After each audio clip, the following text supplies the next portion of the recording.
No remittance for 1 week, then bawi next week. Ano yun?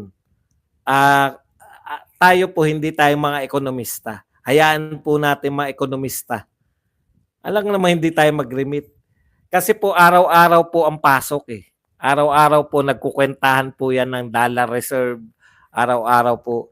Ako hindi ko po alam. Sabi ng isang ekonomista, maaari makaapekto yan. Baka tumuntong ng 60 ang dollar. Maisip ba natin yung kanya-kanya pong porte yan eh. Ako po, pasikot-sikot ng politika, kaya ko pong talakayin sa inyo. Pero yung ekonomiya, ekonomista lang po yung makakapagdugtong na yung 1 week na yun pwedeng umakyat yung dollar. Kung 57 ngayon ang dollar, naging 60. Ibig sabihin, kada dolyar, nadadagdagan ng 3 piso yung binabayaran natin. Kaya kung ang utang natin, ang ganun, no? So, hindi po yan para sa mga simpleng utak na katulad natin. Pero may epekto po yan. Katunayan na may epekto yan, nagre-react sila lahat. Katunayan na may epekto yan, hindi lang po sila nagre-react lahat, sila po ay inaawat nila. Pinakikiusapan nila yung mga OFW na wag ituloy. By that, ibig sabihin may epekto po yung 1 week na yun. Hindi naman po yung epekto yun sa pamilya eh. Mali po yun, di ba? Sabihin nila, maapektuhan yung pamilya. Hindi po. Pwede mong iagay at pwede mong i-late. Pero malaki po epekto niyan sa ekonomiya ng Pilipinas. Kaya alam po nila yan, kaya nila inawat. Boss, panay na. Boss Bad, si Gregor Haas ay may Interpol Red Notice pero nandito pa din, nakakulong sa bansa. Sir, si Atty. Trixie naglakad sila galing Mindiola, punta Liwasan, sir. Alam mo, hay na hay sila. Nakita ko si Atty. Trixie. Hay na hay to. Kasi ganun po talaga pag parang nagtagumpay ka. Yun po yung pakiramdam na hindi nyo nararanasan pag hindi kayo dumadalo sa mga rally. Yung ilang araw namin sa EDSA Shrine, hay na hay po kami noon kada ano kasi palaki ng palaki. Sabay binakura na ng pulis. Yung Mindiola, hindi nila mababakura na yung lahat yan kasi daanan po ng sasakyan yan. Nagpadala na nung 26 kaya sa susunod na uli, 'di ba? Kaya kayo hindi ganong apektado yung pamilya nyo kung wais kayo. Pero may epekto po yan sa ekonomiya ng Pilipinas. Kaya kayo inaawat. Kaya good move po yun para sa akin, no? Para mapakita nyo na hindi kami dapat tinitreat, no? It's about time na kilalanin ng gobyerno na hindi lang po sa salita dapat yung pagkilala sa OFW bilang mga tunay na bayani, no? Yung mga tunay na bayani, ginagalang, 'di ba? Yung mga tunay na bayani pinakikinggan, hindi po yung mga buhay sila. Pinakikinggan po, kagalang-galang po yan. Si Jose Rizal, sila Marcelo del Pilar, sila Graciano Lopez Haina, at saka sila Andres Bonifacio. Yung mga naging bayani po natin, kagalang-galang po yan nung panahon nila, nung buhay sila. Kung sinasabi yung mga new heroes tong OFW, aba makinig kayo. Hindi ganyan. That's not how to treat a hero. Di ba? Hindi po ganyan ang pagtrato sa tunay na mga bayani. Dahil nung nabubuhay pa si Rizal, Bonifacio, Marcelo del Pilar, Gregorio del Pilar, iba po ang treatment sila sa kanila ng mga tao nung sila'y buhay. Huwag pong gawing lip service na kayo ang bagong bayani. No? Totohanin ninyo yung pagiging tunay na bayani nila. Kaya pa ba ng OFW na mas patagalin ng zero remittance? Gino Pineda, alam mo, ang point ko dyan, na kaya nga nilang isipin yan. Panahon na ngayon na kanya-kanyang kilos, no? Kaya mo OFW kung paano diskarte nila dyan sa no remittance na yan. Ako, di muna magpapadala, alam na ng mister ko. Yan. Pati ang reeling hukluban nagising dahil ganun kahalaga ang remittances namin. Correct. Totoo po yan. Per day po ang ano nyo, ang epekto nyo sa Pilipinas. Laban lang.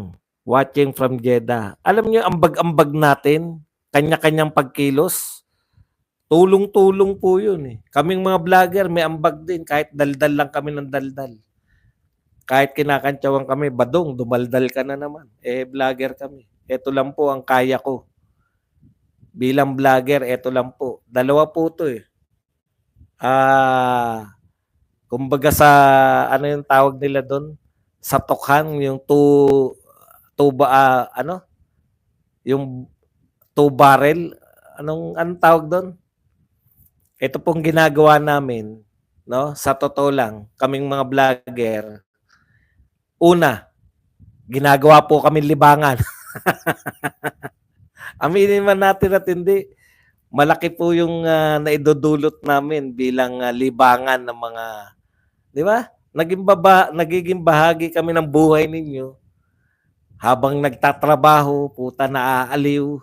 Meron pinakikinggan niyo yung boses double barrel. Pinakikinggan niyo yung boses ni Badong habang kayo ay nagluluto. Puta, pag hindi maganda yung sinasabi ni Badong, ang sama ng lasa ng ng niluto niyo.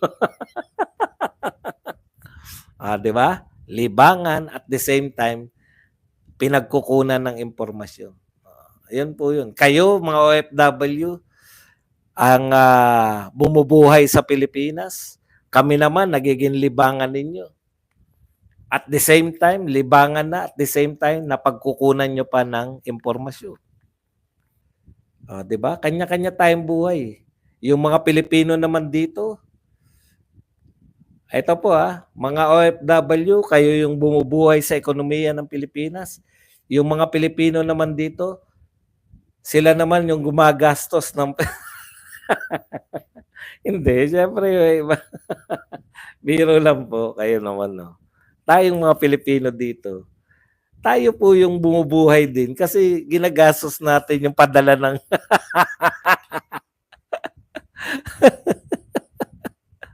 ginagastos natin yung padala.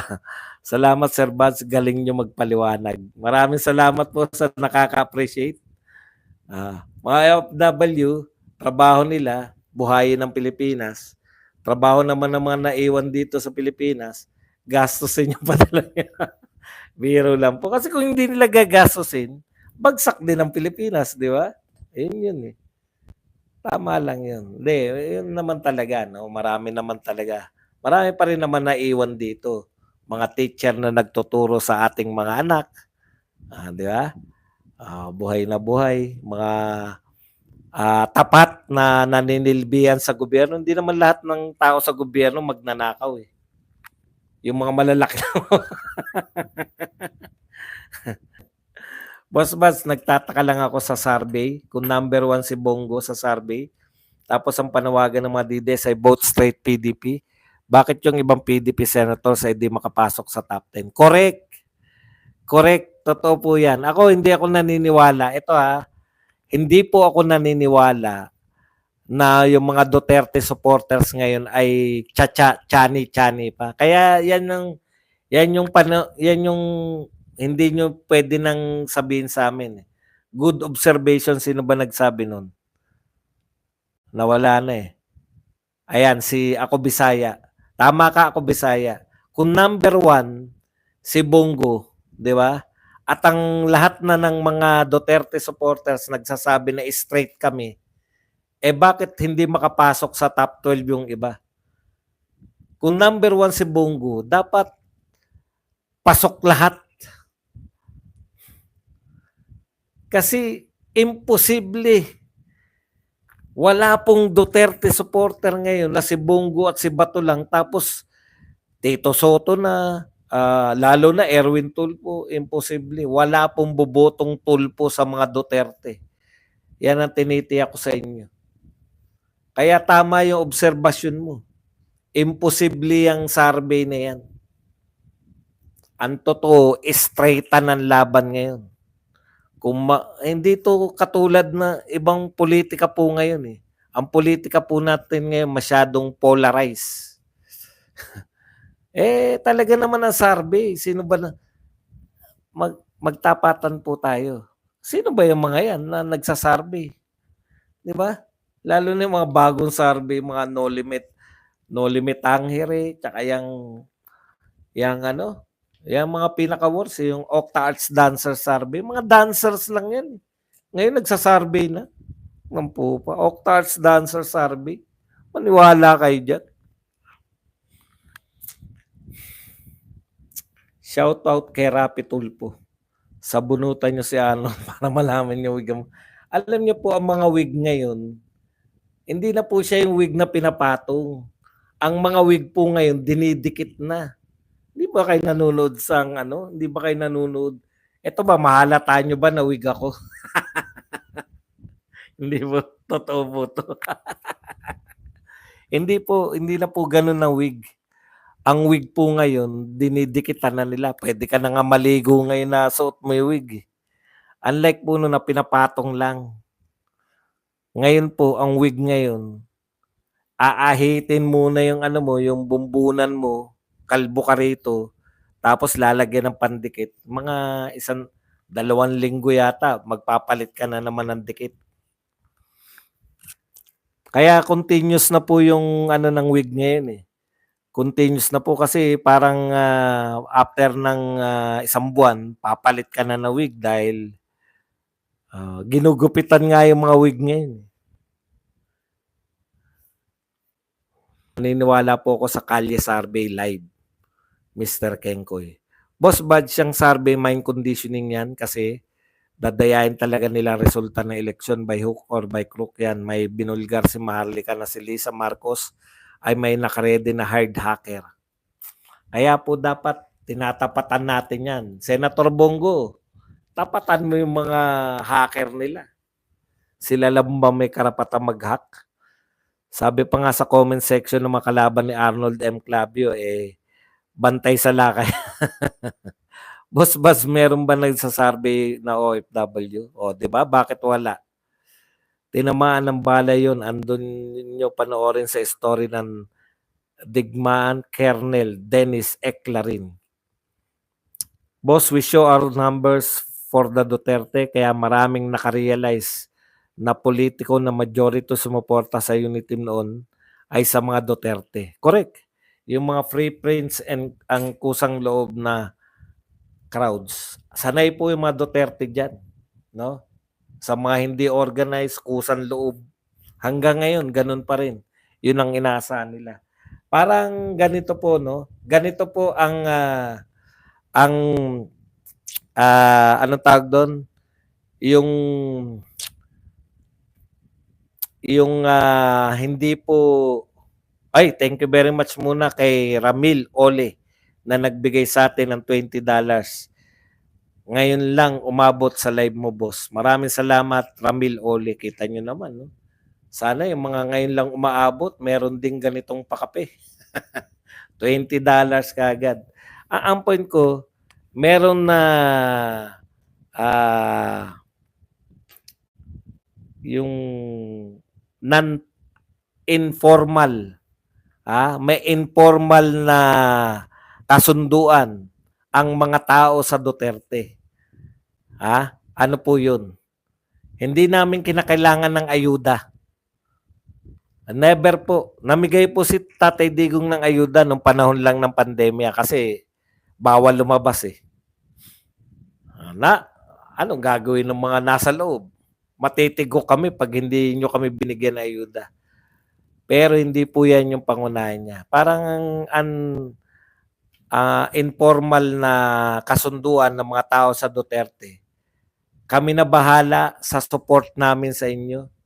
Kayo na bahala sa pamahalaan. Mabuting pamamahal. Bigyan nyo kami ng mabuting pamamahala. Bibigay namin sa inyo yung walang kamatayang suporta namin. Yan po hanggang ngayon. Napaka-genuine, no, ng pagsuporta ng tao. Wala na sa pwesto si Tatay Digong, mas malaki pa yung pinapakitang suporta natin. Hindi natin kinakailangan, alam po nyo po, yung mga nagsasabi po na inintriga po, ang nang-intriga, ikaw Comelec eh. Inintriga mo na may vote buying dun eh. Hindi po pinoproblema ng mga OFW yung vote buying. Hindi nyo sila mabibili. Yan ang masasabi ko sa inyo. In fact, sila pa magpapakape sa'yo. Kayang-kaya tayong pakapehin ng mga OFW.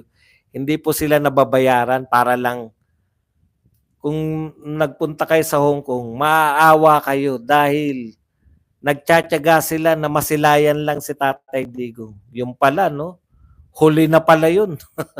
Kayo, napakaswerte nyo mga taga Hong Kong kasi nakita ninyo si Tatay Digong. Knock on wood, hindi po yung huling pagkikita, yung huli na pala sa laya, no? Makukulong na pala. Grabe kayo, may kasalanan yan, taga Hong Kong. Mahal na mahal kayo ni Tatay Digong. Pinuntahan kayo dyan.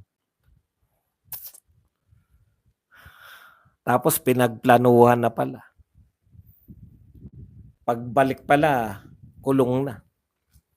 Boss Buds, ayan. Good evening, Sir Badong. Gandang gabi, Boss Buds. Saudi Boy, ang pinakayuda ni Tatay Diggs. Dati, trabaho sa buong bansa. Boss Buds, tsaka sa OFW din. No? Yung dahil ginagalang si Tatay Digong ng mga leader ng bansa na inyong pinagtatrabahuan, ang bilis po nating manitay. Di ba? Pag nakakagawa yung mga taga ibang bansa, mabilis pong nasisita dahil nga putya nahihiya yung leader kay Tatay Digong. Yung paggalang ng mga leader ng mga bansa ng mga OFWs natin, grabe. Kay Tatay Digong, ganun na lang kataas. Ngayon, masasabi ba natin yan? Itinapon nila sa dahig si Tatay, hindi nila alam na libo-libo rin na nagmamahal sa kanya doon. Handa silang pagsilbihan si Tatay doon, suko na nga ang ICC sa mga dumarating na regalo. Alam po ninyo, sa totoo, yung kwento ni Rizal na si Pagong at Matching, yan po ang ginawa nila kay Tatay Digong. Pinakulong nila, hindi nila alam. Dapat si Tatay Digong mamamatay sa katandaan, di ba? Yun na lang, pinakulong ninyo. You made Tatay Digong a certified hero. No? Kasi yan po ang kulang ni Tatay Digong. Naglingkod siya, maganda ang kanyang paglilingkod. Pero mahirap po maging hero yung walang pang-poster. Lahat po ng hero sa buong mundo, meron pong pang-poster yan. Dito na lang sa Pilipinas, di ba? Si Bonifacio, ang daming pang-poster. Yung punitin ng sedula, lusubi ng pulburin, may itak. Si Jose Rizal, di ba? Yan yung preparen, naponten, puego, bang, bang, bang. Dapat may pang-poster. Speaking, tignan po ninyo. Tanong lang, sino masikat? Si Gregorio del Pilar o si Emilio Aguinaldo? Gregorio del Pilar, tama. Bakit? Pang-poster yung kamatayan niya. Di ba? Samantalang kung tutuusin, kaya nagpakamatay, kaya namatay si Gregorio del Pilar para makatakas si Emilio Aguinaldo. Ano ba si Emilio Aguinaldo nung panahon na yun? Presidente. Pinatakas ng batang general.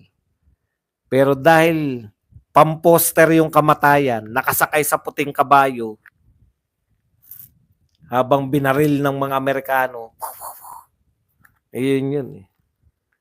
Kaya mas bayani si Gregorio del Pilar. Hindi nga maituring na bayani si Emilio Aguinaldo. Alam niyo ang kulang ni Emilio Aguinaldo? Namatay siya sa katandaan. May maraming pagkakataon. Alam niyo ba na si Emilio Aguinaldo lang ang tanging lumaban na sa mga Kastila, lumaban pa sa mga Amerikano? Talaga ba doon? Oo. Kaya kung namatay lang, kung namatay lang si Emilio Aguinaldo, baka mas dakila pa siyang bayani kaya Andres Bonifacio, kay Jose Rizal. Kasi dalawang nilabanan niya eh. Ang problema niya, hindi siya mamatay-matay.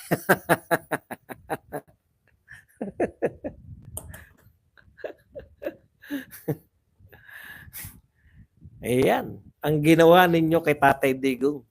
Ginandahan ninyo ang istorya ng buhay niya para pumasya siya bilang bayani balang araw. We can never tell, no? Kasi ang history po ang magbabalidate ng bayani. Ulitin ko na naman, si Ninoy po nung kamamatay, akala mo kahileran niya na si Rizal tsaka si Bonifacio. 50 years pa lang, sabi na ng mga Pilipino, hindi bayani yan. Yun po yun, no? So, magbabalidate po. Dalawa po yung pagiging bayani. Meron kang pamposter. Siyempre, meron kang ginawa. Alam kang pamposter lang.